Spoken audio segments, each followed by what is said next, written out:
Hello, and welcome to another episode of Good Fat Life. And oh my gosh, we've got such a great show ahead today, and so much to learn from our guest, Erin Hamilton.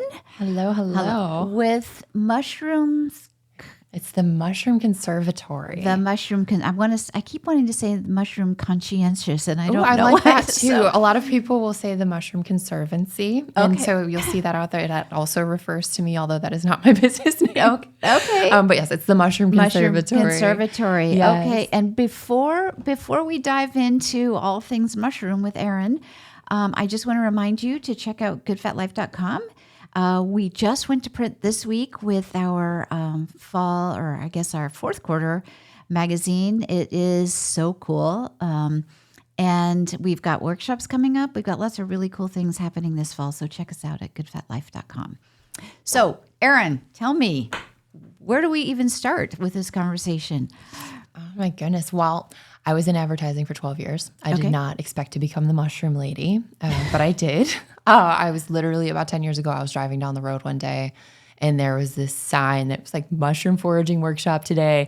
And I was like, I got to do that. And I did like the cartoon, like squeal the wheels, peel off, go park and run into the woods. And we spent 3 hours walking around the woods and this guy just showed us all these amazing mushrooms. And it was so inspiring. And I had no idea there was that much going on out there. And I got to the end of the workshop and I was just obsessed and convinced that I was going to pick the wrong mushroom and die.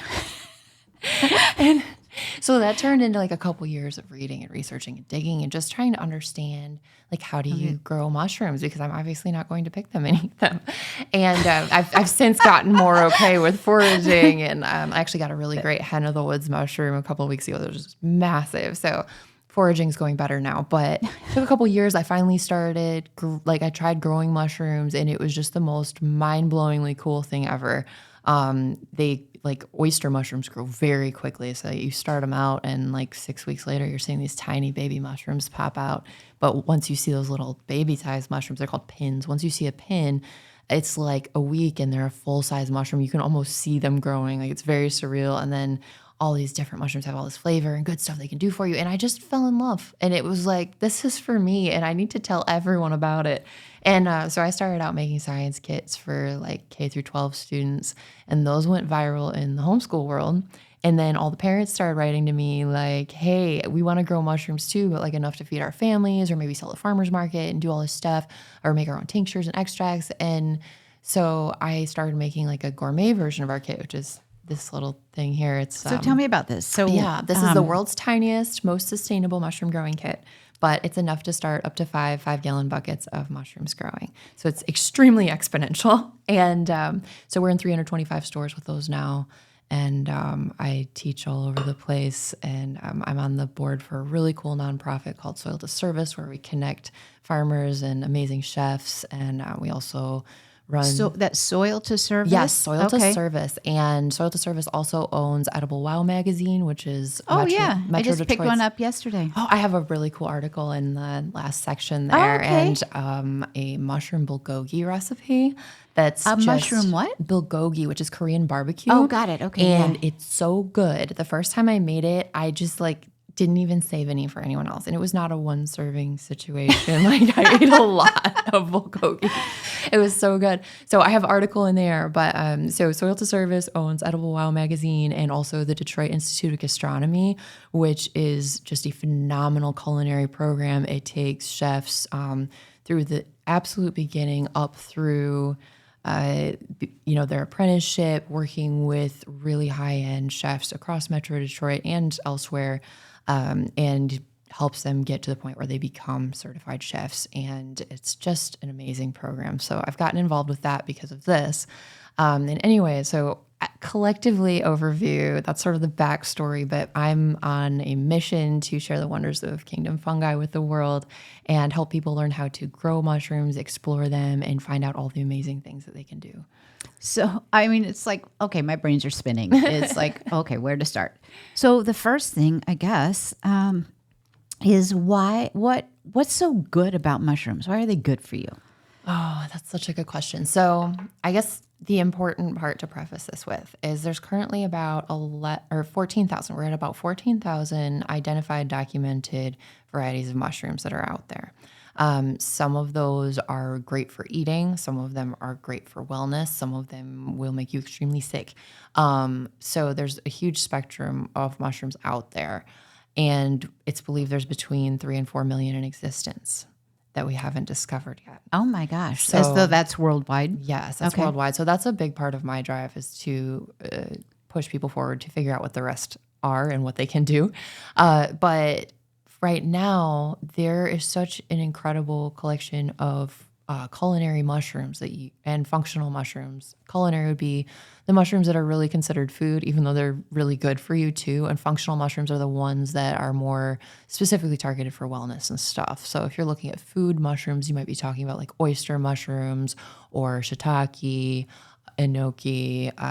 There's a ton of amazing gourmet mushrooms, but then there's also that crossover to functional mushrooms where there's like turkey tail, chaga, lion's mane, reishi, and all of those. Like lion's mane has been officially scientifically proven to like restore neural pathways and repair nerve damage. So people are researching that for like Alzheimer's and brain damage and ADHD, which I am so ADHD. So I do not miss my daily lion's supplement. It is a very important way to start my day. Oh so my that helps a gosh. lot with focus. Okay. But they're also delicious and they taste like crabs. You can make crab cakes out of them and they're heavenly. And then like oyster mushrooms, which people kind of categorize as being a gourmet mushroom. But once you look at them, they're like loaded with alpha and beta glucans, and they have oyster mushrooms and a lot of other mushrooms, but particularly oyster mushrooms, when they're exposed to some sunlight when they're growing, it actually boosts their vitamin D levels way up. So they're the only non-meat source of vitamin D, and you can grow them really easily in your home. So if you're in the Midwest like we are and you're getting no sunlight come January, it's a really great way to keep your diet built up with the vitamin D you need to be taking in. So you just grow them inside? Yeah, you can grow them on a kitchen counter, closet, basement, garage, deck, or you can make a straw bed outside and just do it right alongside your garden. Oh my gosh. Yeah, so it's like super easy. You can take, each of my kits come with like a culture in it, which is living mushroom tissue suspended in a nutrient.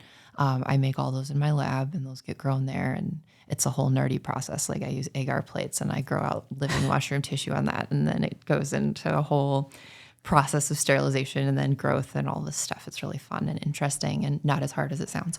But then you do that. And so what you get in one of those is one of those cultures, and you take that and you add it to brown rice. And that can either be a bag of pre-cooked brown rice, like the Ben's original packet of rice, or you can just cook your own brown rice. Like while it's still hot, you fill a freezer bag halfway full, and then you just add a little bit of that culture, like 1 milliliter of that culture, a tiny, tiny bit. And you tape the top shut with paper bandage tape, just like you would get right next to the Band-Aids. You tape that and you just let it sit and breathe for a couple weeks. And then it'll get covered with this fluffy white stuff called mycelium, which is not a root system, but it functions very similarly to a root system. And it's actually what trees use to communicate with their seedlings in the forest. So they send electrical impulses through this mycelium underground. It's really amazing. But anyway, so you take that, you crumble it in a bucket in layers with either straw or coffee grounds. You poke some holes in your bucket, put a lid on it, put more of that paper tape over the holes, and you let it sit for like 6 weeks. And then you have beautiful mushrooms popping out, and you slice them all off and feast on them, and they're wonderful. And so then just, that sounds amazing. I now have visions of my mushroom farm in my house. Yes, we have to get you going. Yes, on I your can't wait. Mushroom journey with them. And it's just like a million questions. So then once you harvest this mushroom in this bucket, will they grow back, or do you have to start all over? So that's a really good question. So each round of harvest is called a flush. Okay. So you cut your first flush off the bucket, or you can twist it and pull it off, whatever your style preferred is. And you take your bucket, and I always tell people are always so tempted to take the lid off while they're growing, and you have to leave your lid on. Okay. And I will do a workshop and tell everyone that, and then like 3 days later, I'll get an email be like, "Can I take the lid off now?" And no, I peeked under the lid already, but like, you can't. You have to leave the lid on so it lets the CO2 build up, and that is what lets the mushrooms know to go out the sides. It's a whole thing. Okay. But it's the big temptation is always to take the lid off. So, but once you cut your first flush off, you can take the lid off, and you actually fill that bucket up with water. You can either stick it in a pot in the sink if it's a small container, or just like a bin or tub or whatever's convenient. And you soak it with water overnight. You usually have to put something heavy on top because mycelium floats. They actually are making surfboards out of it now. And so it's really Oh my floaty. gosh. You have Okay, to, yeah. it will try and bob up. So you have to put something heavy on top. But you hold that underwater overnight and then you let it out and you drain it off, put your lid back on, and then you just let it sit for a couple weeks and you'll get another flush. And so you usually get 2 or 3 flushes, sometimes 4 if you're really lucky, sometimes 2 if it's maybe just a smaller container. But so they go for a decent amount of time and then they start to dwindle after a while. At that point, I just toss them in the compost pile and then I check the compost pile every couple weeks for fun surprises. So, oh my gosh, it's like, okay. So there's that. So then tell me about, so you've been doing all kinds of farmers markets and workshops. And so tell me about the Henry Ford. I had no idea they had a farmers market. oh my goodness, it's amazing. So they actually, it's the Detroit Central Market Days is what they're doing, and it's once a month throughout the summer season. And this weekend is actually the last weekend of the year that they're doing it. And I'm super excited. So Saturday and Sunday will be there. And what it is they actually took the original produce stall from Eastern Market in Detroit that was built in the late 1800s. I believe late 1800s, early 1900s, but it's a very old, wonderful structure.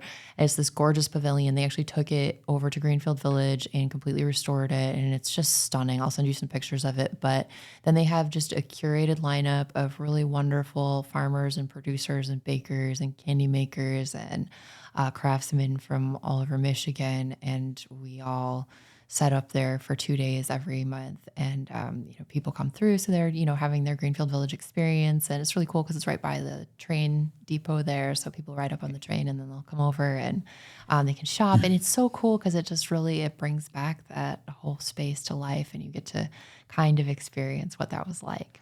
So, and it sounds like it's one of those things you can put your phone down. Yes. And just have a wonderful experience outside with fresh food. Yeah. And, And we also have Soil to Service brings in different amazing chefs from the region throughout the day, each day there. And we have like on-stage cooking demos and everyone gets to taste wonderful things. And we did our mushroom macaroni and cheese recipe live there. Oh my God, that sounds amazing. It's so much fun because the waft of the smell of the wonderfulness like kind of waves through the crowd as you're cooking it.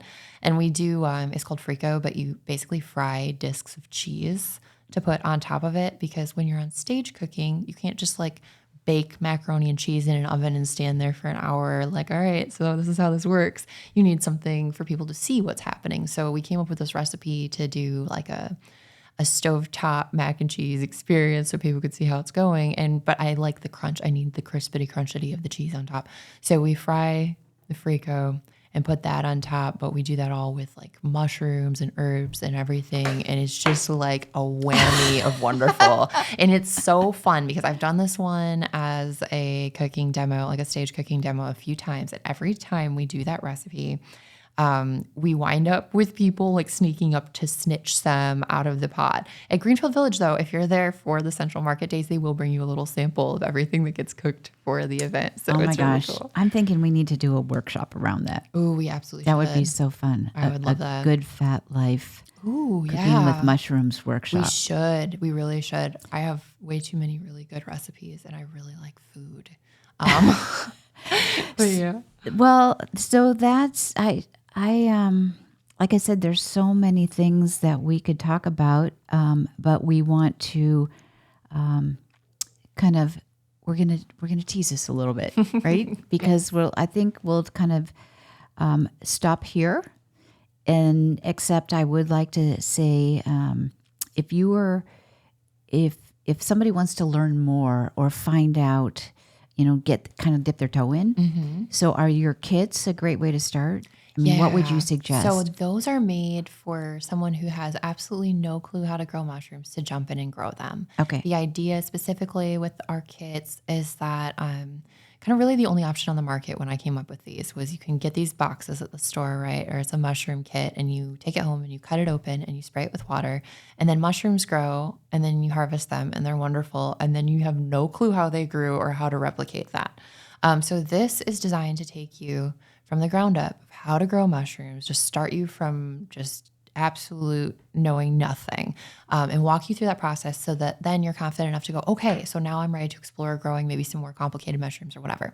So we do that. I also do a lot of different workshops and events. So we have those available on my website. We're also in 325 stores. So there's a map on our website if you wanted to support a local Are business. those in Michigan or all worldwide. over? Okay. So, awesome. yeah. So if you want to shop local, we encourage that. So definitely look on the map, see if you've got a shop near you that carries them. We love our retailers.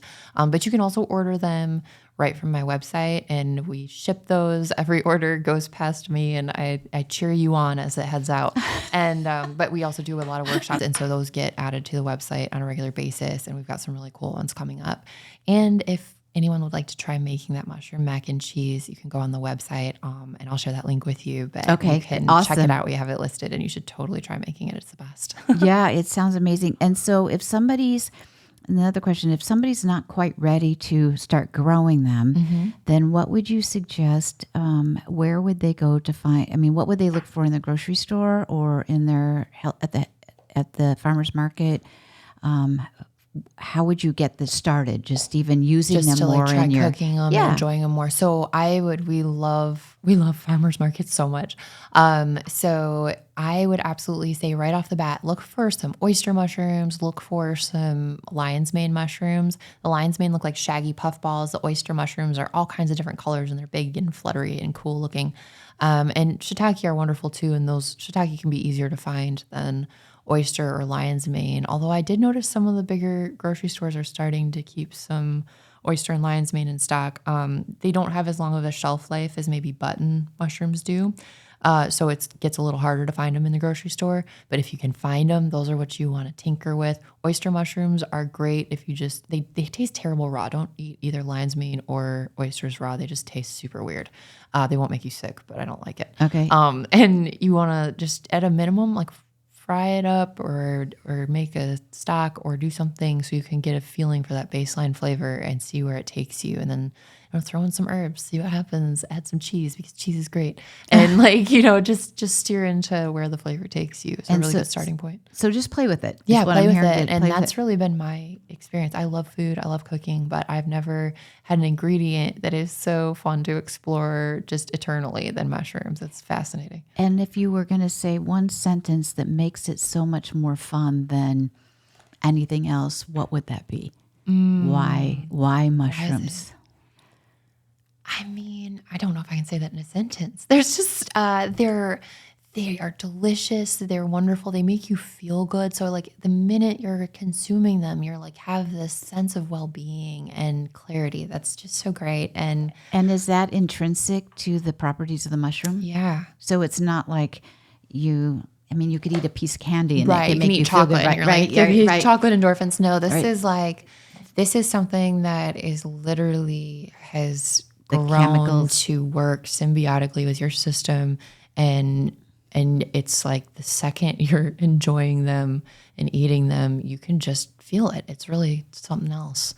And just when you know more about mushrooms and the many layers of things they can do, whether that's wellness or their properties in our ecosystem or all the things they can do, it just becomes like this exciting experience. You're like, wow, this mushroom can save the planet and heal the people and solve world hunger and everything all at once. And it tastes amazing. So I guess that would be my sentence. It's like, who knew? Yeah. I wasn't even really like into mushroom consumption before I got into it.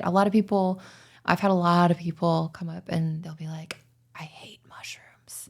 And I'm like, okay, like you're entitled to that. But that's followed up with, they're so slimy, which means they're decomposing. And unfortunately, that's usually the state on a grocery store shelf is they should not really be sitting there that long. So just a public service announcement to anyone who's listening who hates mushrooms and thinks that they're slimy. Try some different mushrooms. Get them from somewhere else. You probably don't hate mushrooms. You're probably having a subpar experience. You probably just hate slimy mushrooms. Exactly. Right? You probably just have good taste, and you know when you're consuming something that's not really in a state to be consumed. So that would be my last word of wisdom is oyster mushrooms can be a great way to break free of disliking mushrooms because they have a very nice velvety, soft texture. And when you cook them, it's a very meaty type of thing. So it can really reset your perspective of mushrooms. Oh my gosh, I am so inspired and I'm hungry now. Me too. And and I'm ready to go start a mushroom farm. Oh, this is so cool. So, on that happy note, I want to do a shout out. We have a new branded partner, which I am over the moon over. It's ALG Tax Solutions. They are CPAs, but they are CPAs who really, really care about their clients. And I've worked with AJ Gross, the owner of the company, for many years. And everybody who knows him thinks the world of him and his integrity and the way he shows up and cares about the people that he serves. Oh, that's fantastic. It is. And one of the arms, if you will, of Good Fat Life is finance. Part of living a good fat life is having your finances in order, having a healthy financial base. And that's AJ and his farm. That's what they love to do.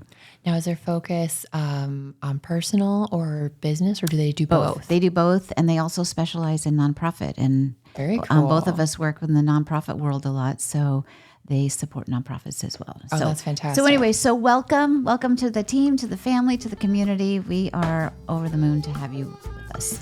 So on that happy note, go out and live your good fat life. Thank you for being here. Thank you for having me.